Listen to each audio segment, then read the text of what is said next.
أعوذ بالله من الشيطان الرجيم بسم الله الرحمن الرحيم السلام عليكم ورحمة الله وبركاته. إن الحمد لله نحمده ونستعينه ونستغفره ونعوذ بالله من شرور أنفسنا وسيئات أعمالنا من يهد الله فلا مضل له ومن يضلل فلا هادي له وأشهد أن لا إله إلا الله وحده لا شريك له وأشهد أن محمدا عبده ورسوله أما بعد. Teman-teman sekalian, ikhwan dan juga sebagian akhwat di Mumtaz, pada pertemuan hari ke-10 Ramadan 1441 Hijriah ini, kita akan melanjutkan pembacaan kitab Wisata ke Surga, yaitu kitab ringkasan Hadil Arwah ila Biladil Afrah Ibnu Qayyim Al-Jauziyah rahimahullahu ta'ala. Pada pembahasan kali ini kita akan melanjutkan pada bab selanjutnya, yaitu Miftahul Jannah atau kunci surga. Di bab sebelumnya kita telah membahas dua bab, yaitu pertama masalah bahwa surga dan neraka sudah ada, sudah diciptakan oleh Allah Subhanahu wa taala. Kemudian yang kedua adalah pintu-pintu surga, yang kesimpulannya ada 8 pintu surga. Pada pertemuan kali ini, pembahasan Miftahul Jannah dengan memulai hadis Mu'adz bin Jabal radhiyallahu anhu. Rasulullah sallallahu alaihi wasallam bersabda, "Miftahul jannati syahadatu an la ilaha illallah." Kunci surga itu adalah syahadat la ilaha illallah.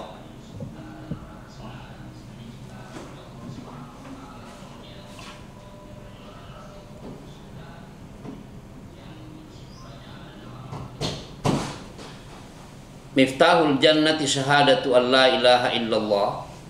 Kunci surga adalah syahadat, persaksian bahwa tidak ada yang hak diibadahi selain Allah Subhanahu wa ta'ala. Di lafaz yang lain disebutkan mafatihul jannati syahadatu an la ilaha illallah. Kunci-kunci surga adalah syahadat la ilaha illallah.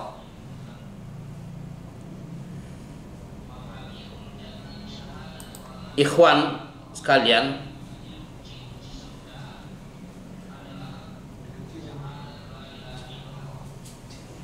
kalau disebutkan bahwa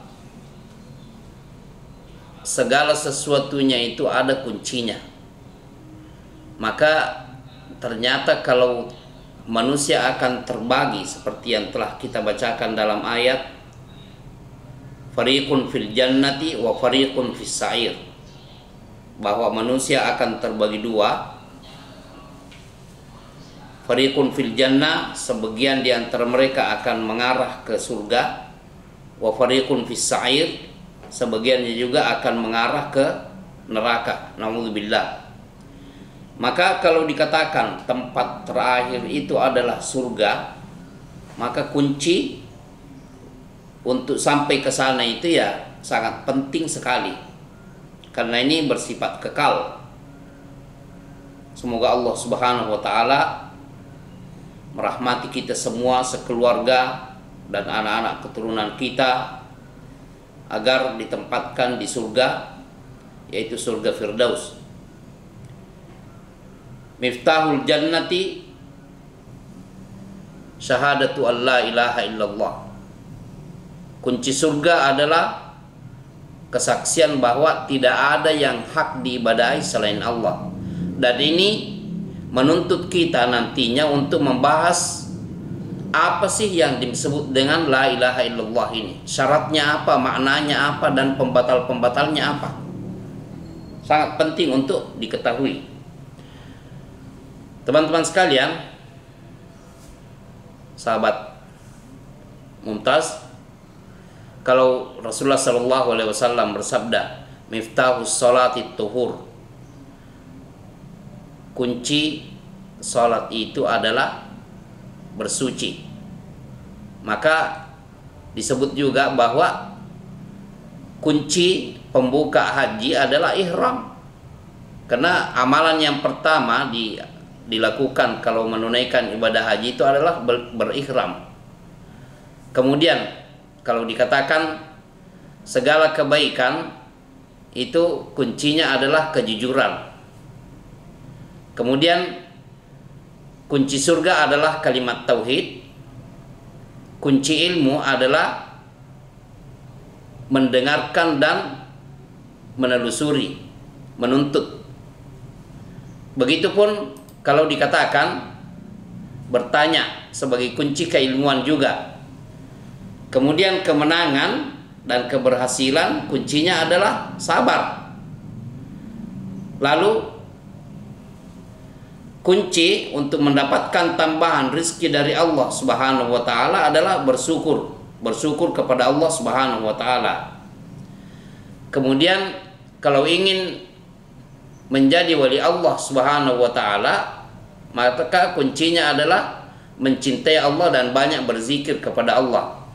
Sebagaimana halnya kunci kemenangan dan keberuntungan adalah ketakwaan dan seterusnya.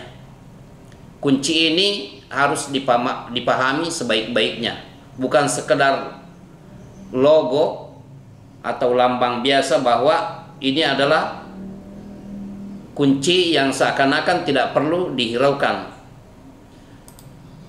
Teman-teman sekalian, tersebutkan di dalam Sahih Muslim bahwa ketika Abu Thalib sedang sakratul maut, sudah akan meninggal dunia, dia dijenguk oleh Rasulullah Sallallahu Alaihi Wasallam. Disebutkan dalam riwayat tersebut bahwa Nabi Sallallahu Alaihi Wasallam berkali-kali mengatakan, "Ya ammi, qul la ilaha illallah," wahai pamanku, ucapkan kalimat la ilaha illallah. Kalimat itulah yang akan saya jadikan untuk memberimu syafaat nanti pada hari kiamat. Memberikan pembelaan untukmu. Ucapkan sebelum meninggal dunia. Tetapi karena di situ ada orang-orang pembesar Quraisy juga seperti Abu Jahal, begitu juga Abdullah bin Umayyah ibnul Mughirah, dan mungkin ada yang lainnya juga. Yang jelas ini yang disebutkan di dalam Sahih Muslim. Setiap kali Nabi Shallallahu Alaihi Wasallam memerintahkan kepada pamannya untuk mengucapkan kalimat la ilaha illallah supaya bisa diberikan syafaat nanti pada hari kiamat, tetapi pembesar-pembesar Quraisy ini selalu mengatakan, "Wahai Abu Thalib, jangan meninggalkan agama Abdul Muttalib. Kebiasaan menyembah berhala dan lainnya jangan ditinggalkan." Ya, beginilah susahnya kalau memiliki teman yang tidak baik. Nah, penting sekali dalam kondisi sehat itu kita berteman dengan orang-orang baik yang bisa memberikan keuntungan dalam kehidupan dunia dan akhirat kita. Kebaikan di dunia dan kebaikan di akhirat. Tapi kalau selalu bergalut dengan orang-orang yang terbiasa menyembah berhala seperti ini, akibatnya seperti ini. Bayangkan, dalam keadaan sakratul maut, Rasulullah Sallallahu Alaihi Wasallam dengan begitu tawadhu datang menjenguk pamannya yang notabene belum menyatakan masuk Islam. Tetapi dengan kesabaran ini Rasulullah Sallallahu Alaihi Wasallam memerintahkan berkali-kali kepada pamannya untuk mengucapkan la ilaha illallah dengan kehadiran dan kesaksian pembesar-pembesar Quraisy yang notabene memusuhi beliau Sallallahu Alaihi Wasallam. Tetapi berkali-kali memerintahkan itu selalu juga ditimpal dengan perkataan seperti itu. Wahai Abu Talib, jangan meninggalkan kebiasaan agama Abdul Muttalib. Gengsi. Akhirnya meninggal dunia dan ya tidak sempat mengucapkan kalimat la ilaha illallah. Dan ini sangat berbahaya. Oleh karena itu, ketika meninggal dunia, Nabi Shallallahu Alaihi Wasallam pun tetap mengatakan bahwa selama aku tidak dilarang, aku tetap memohonkan ampunan untukmu. Tetapi turun firman Allah Subhanahu Wa Taala, maka lin nabiyyi wal mu'minin an yastaghfiru lil musyrikin walau kanu uli qurba. Tidak pantas bagi Nabi dan orang-orang mukmin memohonkan ampunan kepada Allah untuk orang-orang musyrik, walaupun mereka itu adalah kerabat terdekat, walau kanu uli qurba min ba'di an yatabayyana lahum annahum min ashabil jahim. Setelah jelas bagi Nabi dan kaum mukminin bahwa yang meninggal ini adalah penduduk neraka jahim, tidak boleh memohonkan ampunan. Sebagai teguran kepada Nabi Shallallahu Alaihi Wasallam bahwa walaupun itu kerabatmu, kalau dia tidak mengucapkan la ilaha illallah, maka tetap tidak boleh dimohonkan ampunan setelah dia meninggal dalam keadaan seperti itu. Nah, ini pentingnya la ilaha illallah. Begitu juga turun tentang Abu Talib ini ayat kepada Nabi Muhammad sallallahu alaihi wasallam, innaka la tahdi man ahbabta walakinallaha yahdi man yasha. Wahai Muhammad, sesungguhnya kamu tidak mampu memberikan hidayah, petunjuk kepada orang yang engkau cintai. Walakinallaha yahdi man yasha, tapi Allah yang memberikan hidayah kepada siapa yang Allah kehendaki. Ini teguran tentang Abu Talib, bahwa memang yang memberikan hidayah seseorang itu adalah Allah Subhanahu wa taala. Kemudian teman-teman sekalian, sahabat Mumtaz, Rasulullah sallallahu alaihi wasallam bersabda, afdalul dzikri la ilaha illallah. Zikir yang paling afdal itu mengucapkan la ilaha illallah. Dan ini merupakan anjuran kepada kita agar setiap saat kita mengucapkan la ilaha illallah. Banyak mengucapkan la ilaha illallah. Dengan mengetahui artinya, sebelum kita lanjutkan, perlu kita bahas dulu bahwa maknanya itu terbagi dua. Ada yang disebut dengan nafi, ada yang disebut juga isbat. Nafi peniadaan, la ilaha, tidak ada yang hak diibadahi illallah kecuali Allah. Inilah yang penetapan isbatnya, bahwa yang boleh, yang benar, yang hak diibadahi itu adalah Allah semata-mata. Selain Allah adalah batil, tidak boleh diibadahi apapun bentuk ibadahnya.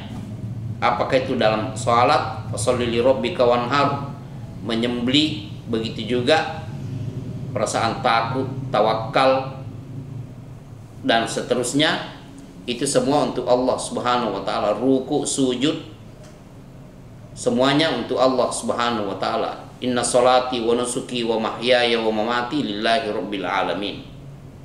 Ini kunci surga nih yang perlu dipahami, bahwa selalu menyatakan dalam kehidupan sehari-hari kita la ilaha illallah. Tidak ada yang hak diibadahi selain Allah. Kemudian ini juga lah yang menjadi penyebab tergejaganya jiwa dan harta seseorang. Karena dalam hadis yang sahih, Rasulullah sallallahu alaihi wasallam bersabda, man qala la ilaha illallah, barang siapa yang mengucapkan la ilaha illallah, wa kafara bima yu'badu min dunillah, dan dia mengingkari segala yang diibadahi selain Allah, nah, haruma maluhu wa damuhu, haram bagi siapapun juga untuk mengambil hartanya, begitu juga terjaga jiwanya, tidak boleh dibunuh begitu saja. Wa hisabuhu 'ala Allah, apapun kondisinya itu semua termasuk hisab bagi Allah Subhanahu wa taala sebagai bentuk penjagaan terhadap orang yang mengucapkan la ilaha illallah. Mengucapkan la ilaha illallah dengan meyakininya tentu harus mengingkari segala yang diibadahi selain Allah, bahwa kami tidak mengakui ada yang boleh diibadahi selain Allah Subhanahu wa taala. Maka jaminannya juga datang dalam hadis sahih, "Man mata wa huwa ya'lamu annahu la ilaha illallah dakhala al-jannah." Barang siapa yang meninggal, mati, wafat dalam keadaan mengetahui bahwa tidak ada, bahwa la ilaha illallah, tidak ada yang hak diibadahi selain Allah, dakhala al-jannah, pasti masuk surga. Ini sabda Rasulullah sallallahu alaihi wasallam. Begitu juga diperkuat, la yashhadu ahadun alla ilaha illallah, tiadalah seseorang mengucapkan, menyaksikan, menyatakan bahwa la ilaha illallah wa anni rasulullah, dan bahwa aku adalah utusan Allah, Nabi Muhammad adalah utusan Allah, fayadkhulun nar, tidak mungkin dia masuk neraka. Au tat'amu, dan tidak mungkin juga neraka akan melalapnya, tidak. Selama dia sudah menyatakan bahwa tidak ada yang berhak diibadahi selain Allah dan bahwa Nabi Muhammad adalah utusannya, tidak mungkin dia akan tersentuh oleh api neraka, dan tidak mungkin api neraka mampu melalapnya. Makanya Nabi Shallallahu Alaihi Wasallam juga bersabda, "Man syahida alla ilaha illallah wa anna Muhammadar Rasulullah." Barang siapa yang bersaksi menyatakan bahwa tidak ada yang hak diibadahi selain Allah dan Nabi Muhammad adalah utusan Allah, haramallahu alaihi nar, Allah mengharamkan baginya neraka. Ya Rahman